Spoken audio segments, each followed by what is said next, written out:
And welcome to this week's exciting edition of your favorite program, Yilungelo Lakho. It's your right, Mbukeli uyazi ke lolu uhlelo phela olunilethela konke okuthinta nina namalungelo enu njengabathengi. Uyazi ke umajali usefikile, usungangibiza uNhlanhla, ungangibiza uMangcolosi. Mbukeli uhlelo lwe-debt review. Uhlelo phela lalethelwa ukuthi lisize labo ababophelekile phela ezikweletini ukuthi bathi ukukhokha umoya kancane bakwazi phela ukulungisa isimo sabo esibi sasemaphaketheni. Yes, Mbukeli, the debt review program was solely introduced in order to try and bring some sort of relief to those helplessly drowning in debt. But to what extent does this debt review program live up to its expectation? Asithole ukuthi lusebenza kanjani lolu hlelo.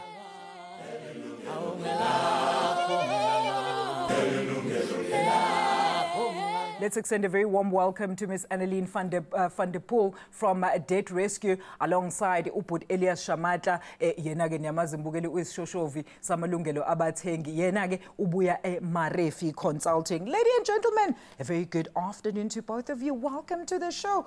Look, tell us a bit about Debt Rescue. What is it that you guys actually do at Debt Rescue? Well, as registered debt counsellors, we work under the National Credit Act and we assist consumers who are over-indebted. So once it's established that a consumer is over-indebted, you know, obviously we do an assessment to see is debt review the right answer for them? And then once the consumer obviously makes the decision that they want to proceed with the debt review process, we will then assist them with negotiating with their credit providers. And that then includes, obviously, it's an administrative and a legal process. It means renegotiating with the credit providers to reduce your monthly debt repayments and extending your repayment term in the process. But to make sure that the consumer has the necessary living expenses that they require to live every month without having to incur further debt, and obviously bring them that relief, but most importantly is to be able to complete the process and exit debt review and re-enter the credit market debt-free. You make it sound so simple and, you know, to the T, Annaline, but as we both know, there's sort of like some unscrupulous service providers out there who are actually taking the chance to take, you know, to take those consumers who are already over-indebted for a ride, as Ubabu Elias would know. Babu Elias, let debt review lena kuthiwa kahle kahle kumele isize umuntu ukuthi akwazi ukukhokha umoya uma enezikweletu. But do you find ukuthi ihlale iyenza lokho ekumele ukuthi kwenze? Does it deliver on its promises, or kunezinye izinto ezisayidini abantu abangazazi? No, not always. Yeah, because bakhona abanye abantu bayaphumelela, abanye abaphumeleli. Yini laba abangaphumeleli kusuke sekwenze njani baba? Okay, for example, akhona ama company, especially from Western Cape, Banama call center. They will call you and tell you that they are a government-registered company working with the NCR and the banks. They can reduce your installments by 60% on a monthly basis. Okay. Sometimes you are up to date with your debts, and if somebody offers you something like that, you fall for it. Absolutely. Because you don't know better. Only to find that you are under debt review, you'll know when you apply for credit. Let's say you want to buy a car or a house, and you have successfully sold your car or your house, because you know that you are in good standing. The minute you apply, they tell you, sorry sir or sorry ma'am, you are under debt review. How? And you were never told about this. Sometimes they sell this as a consolidation loan. Okay. They say we can consolidate your debts and you can pay only one installment. Okay. According to Wena, we apply a consolidation loan. Yeah. Only to find out this is a debt review. Debt review. But Annaline, who's then monitoring this sector if there are people that can just willy-nilly put your name under debt review without you fully understanding or even consenting to go on debt review? Well, obviously, our industry is regulated by the National Credit Regulator. They're mandated to do that. And I think they're doing the best that they can under the circumstances.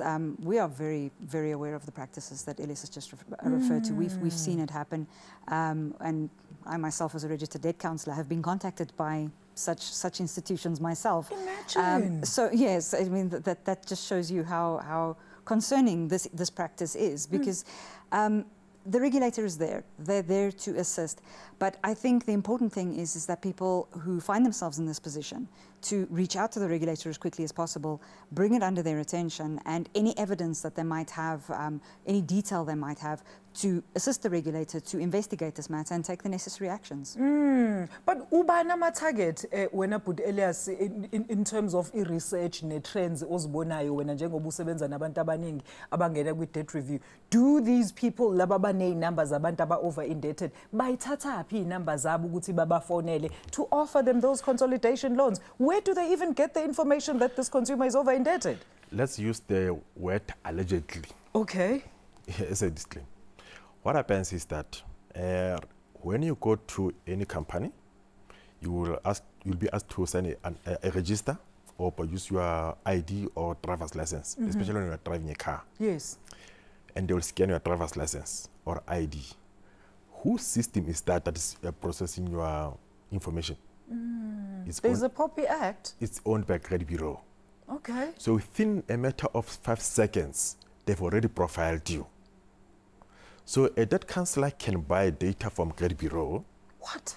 And say, I need the people who have got assets, who earn between X amount and Y amount in this area. Then they can email them that database for a fee, of course. And then they will start calling those people and offering them these services. That's why if you don't have an insurance, remember they have already profiled you. They know that the car that you are driving does not have insurance. Remember the valuations of the cars. That information comes from the credit bureau. The books that are used by the dealers are printed by the credit bureau. So they know exactly how much is the value of your car, and that car doesn't have insurance. That's why people phone you to sell you insurance. They will see that you don't have a phone contract. They will call you to sell you the phone. And now they see that you have got the arrears here and there. They can call you and offer you debt review, but they will call it something else. Is that legal, Annaline? I see you shaking your head in disbelief, just like myself, because, I mean, we've got so many policies in place, like the POPI Act, which is initially was set up to ensure that private personal information is not disowned without one's consent. So how does this happen that they just get a database of a car dealership and start offering you deals left, right, and center? I'm shocked. That's all I can say. It's shocking. It is shocking because to think that data is so freely available, that is so confidential, and like you say, we refer to the POPI Act. It's horrifying. I mean, there has to be something that must be done because communicating, lying to consumers in essence in that manner, it must be illegal. But for lack of anything else. We do have robots, but that does not absolve them from adhering to the POPI Act. So if the robot is red, it says you can't cross, but people still cross on the red robots. This is very, very interesting and shocking. Very. You know what, Annaline, I want you to think about this while we head to the ad break. Maybe we need to just decipher this. How is this process then initially supposed to be initiated? Who's supposed to be the one that approaches the debt review counselors or debt counseling or so forth? So we're going to take a quick ad break in Mbugeli. We're coming back shortly after that. Sizokuchazela ukuthi kahle kahle yiphi le process SABC debt review ukuthi kumele isebenze kanjani. We're back shortly after this. Ungayindawo.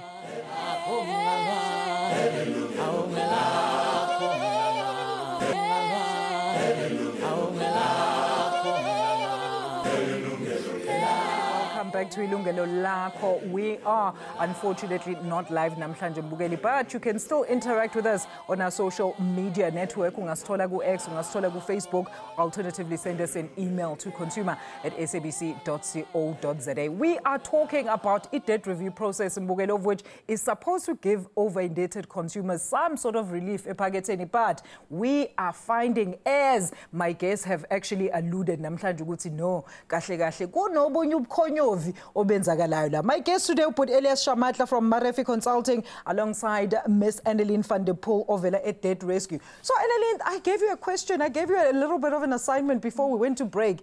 Maybe just give it to our viewers. How is this process of debt review supposed to be initiated without obviously having had the data stolen from wherever you bought whatever it is that they decided to sell your data? It's a voluntary process, okay, meaning that it should come from the consumer's side. In other words, the consumer should be approaching the debt counsellor and saying, I need help. Obviously, there is a lot of awareness that still needs to be made around debt counselling as a solution, how it works, etc. And obviously, that is part of marketing. But the marketing has to be clear. It has to state what it is that it's marketing, and it must be honest and truthful. In other words, this is the solution. This is how it works. This is what it's called. It's called debt counselling or debt review, same thing. Don't dress it up as something else. And if you are interested, you've approached the debt counsellor and let them then start the assessment process, and then you voluntarily decide if you want to proceed. That is how it should be working. And where do I get these? Where do I approach Lama Lokuzana, Lama debt counsellors when I put Elias? Where is the proper place for me as a consumer to actually go look for a debt counsellor who did not get my information off a database? Yeah, well, number one, it could be a word of mouth. Okay. Number two, it could be Debt Rescue going to the companies, creating awareness, and they trust Debt Rescue because they've been invited by the company to provide a financial wellness program, and then they can apply with them. Or the debt counselor can advertise on the internet, then somebody can Google debt counselor and they can pick up a debt counselor there. But most importantly, check the NCR database on their website. All the registered debt counselors are there. Then you can be able to verify that this person is registered and is still registered and is not deregistered. Okay. Because you've got the list of registered debt counselors and the list of deregistered debt counselors. Okay. Annaline, maybe I think you just touched into it in your previous response. Is there really a difference between debt review and debt counselling? It's the same thing. Okay, exactly how does, so why do people think it's a different process altogether? I think there are obviously some businesses who market it as something different. The Act uses the word debt counselling. The process has become known as debt reviews. Debt review is actually the more common terminology for it, but it's the same thing. It's exactly the same thing. Okay. When you apply for debt review or debt counselling, you're going to be placed under debt review or debt counselling, which is one and the same thing. But Elias, this is very interesting. Are they aware ukuthi this is actually the same process, just under different umbrellas? We have a problem in debt admin.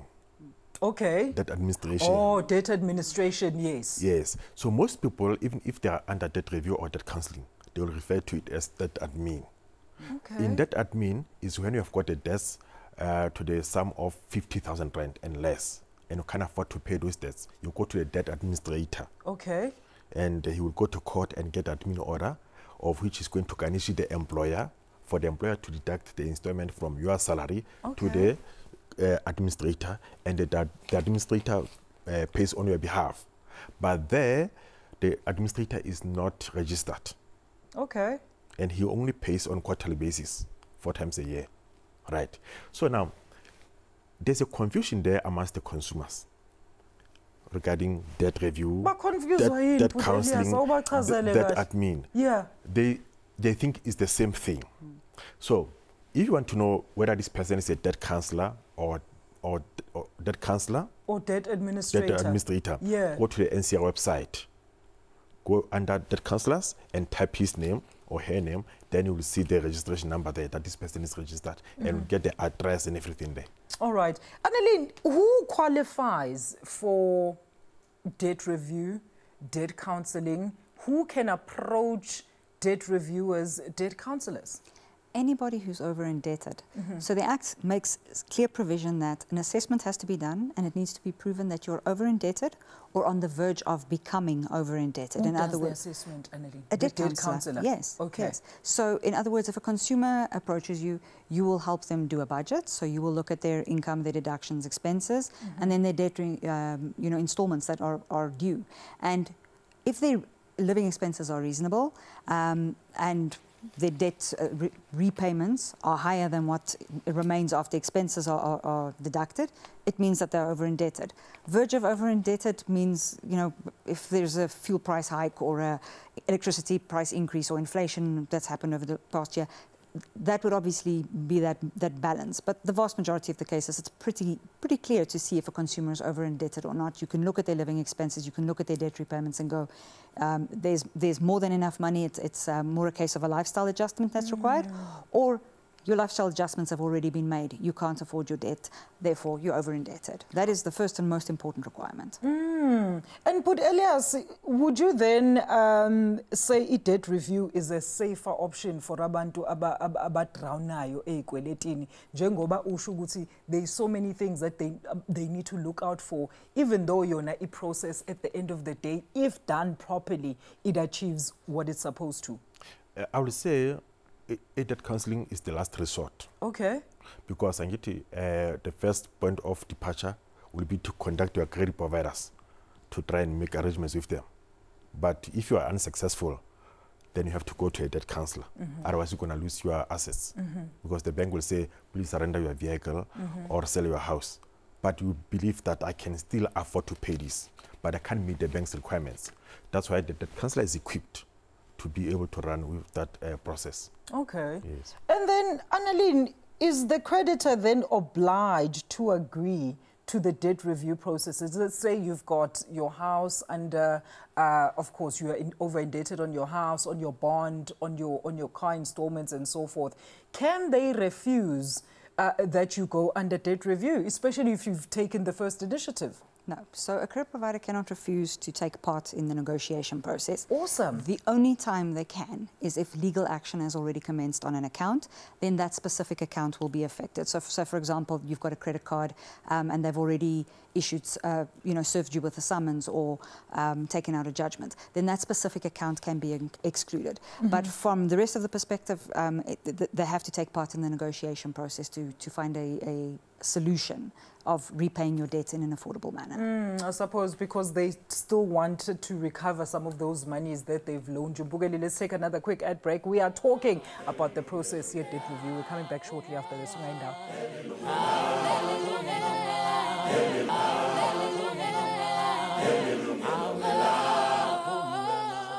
Bogele, it is our final segment, and we ask again, sisakhuluma nge-debt review process, what are some of the things ekumele wena uzibheke, and be careful of uma uzithola usesimeni lesi esizodinga ukuthi uconsulte ama-debt counselors nama-debt administrators. My guest today, Elias Shamatla ovela Marefi Consulting, alongside Miss Annaline van der Poel ovela Debt Rescue. So, Elias, ngikunikeze homework before siye ekhefini.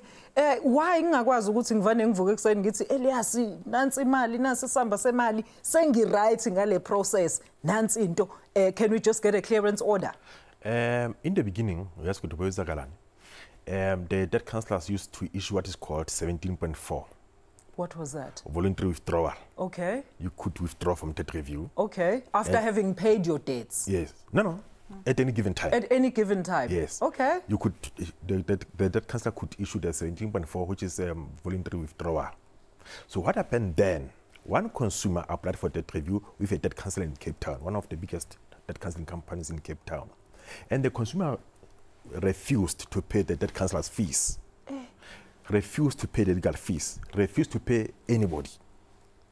Right? So the debt counselor issued 17.4.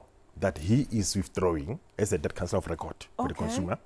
And then he sent this to credit providers. A bank which was holding a mortgage went to court. They issued summons against the consumer, right?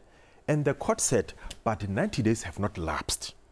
Wow. Because you have to be in debt review for at least 60 business days before before it can be terminated by the credit provider. The decision order, so 60 business days is 90 days. Okay. Yes. So the court said, what is this 17.4? Because it's not in the act. They said, no, this is a document that was created by the industry in the absence of voluntary withdrawal. Then the court said, you don't recognize this thing.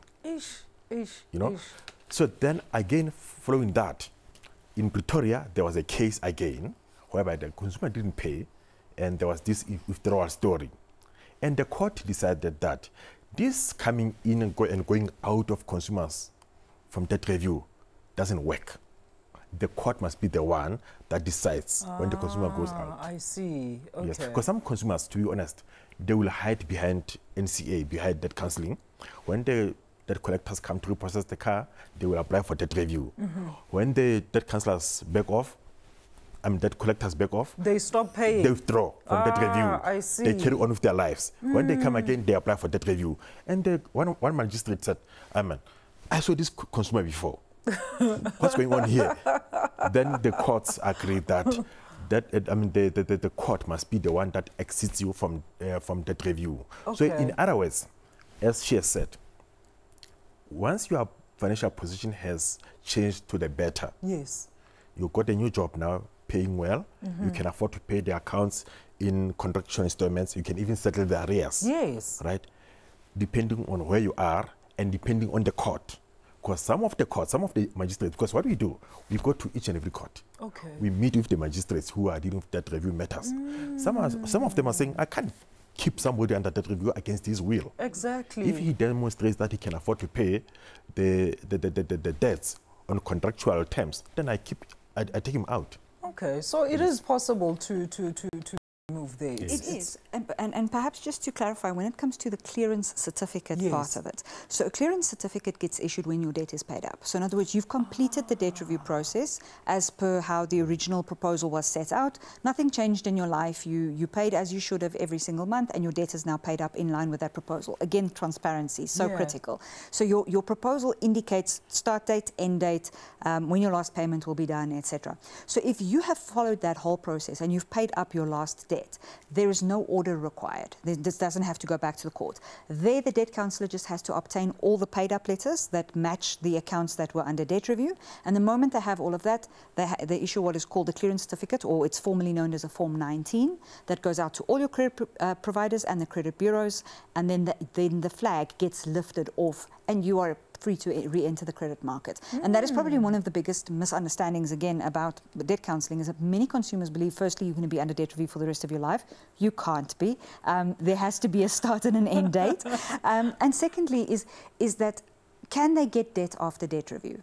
And the answer is an absolute yes. Okay. We know consumers are buying homes, they are buying vehicles, they are getting credit cards, etc., not long after exiting the debt review process, because they've demonstrated the ability to be able to manage their finances, that they have rehabilitated their arrears or their financial situation that they were in, and they can obtain credit again. And it's so important for consumers to be aware of.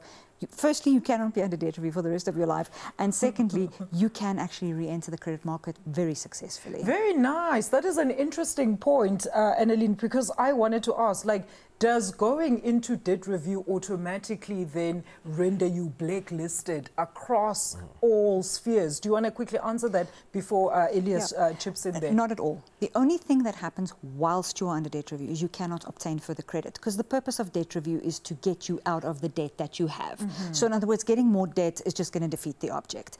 But once you exit the debt review process, your clearance is issued to you. Your credit profile is cleaned. The flag, it's not a listing, the flag gets removed from your profile, and your credit providers are informed, the credit bureaus are informed, and you can then do a normal application like anybody would, do your affordability assessment, see if you can apply for the credit, and the credit providers will provide you with credit again. Nice. It's like you're born free. That is re-entering the credit market very quickly. But Elias. Yeah, one thing that I want to highlight here, when Sis Alicia, when you have received summons, you can apply for debt review. Okay. Because all that you do, you file a notice of intention to defend to court. And what you seek from that plea that you're going to file, you're going to request the court to refer the matter to that counselling. Ah, very interesting. And it happens all the time. Very interesting indeed. So consumers, basically what I'm hearing here, Annaline, is that there are options. You just, firstly, you need to be proactive, you need to be inquisitive, and you need to be right there, like up there with reading all the fine print and ensuring that you are following the process. So, Annaline, with what we've observed also in closing, are authorities aware that there are chances in the market that are actually, taking advantage of over-indebted consumers very quickly? Absolutely, yes. We've seen that the regulator takes this very seriously. We've had a couple of different documents issued to the industry advising of certain practices that are illegal and are frowned upon by the regulator. And the regulator is very much taking action against institutions and individuals who are, performing these acts. All right. So that's where we're going to leave it. Thank you so much to my guest today, Elias Shamatla from Marefi Consulting, alongside the lovely Miss Annaline van der Poel from Debt Rescue. Mbukeli, that is unfortunately the end of the show. Let's hope ukuthi sikusizile as the year begins. Please plan your dates and everything else accordingly. Ngiyazi uthade nispenda kakhulu ngeChristmas and you apply debt review. Just familiarize yourself with the process. For myself, Alisha Jali Nsalekad. Elungelo,